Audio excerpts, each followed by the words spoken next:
मुलुंड ईस्टला मी आज आरतीला आले होते आणि उद्यापासून पालखी सोहळा सुरू होतोय. तर निशा ते आपल्याला काहीतरी गोष्टी सांगणार आहेत की पालखी सोहळा कधी स्टार्ट होणार आहे आणि काय काय असणार आहे. सांगा. श्री स्वामी समर्थ.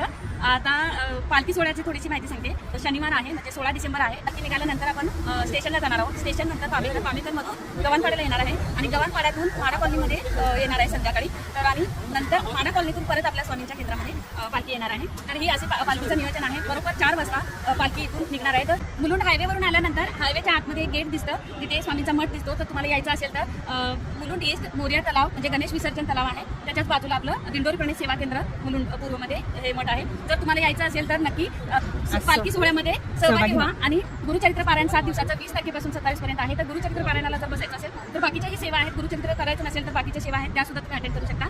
तर तुम्ही पालखीचा आणि गुरुचरित्र पारायणाचा लाभ घ्यावा आणि जरूर मुलुंड केंद्रामध्ये भेट द्यावी. श्री स्वामी समर्थ. जसं ताईंनी सांगितलं त्याप्रमाणे तुम्ही नक्कीच लाभ घ्या. मी उद्या जमल्यास पालखी सोहळ्याला येईन. श्री स्वामी.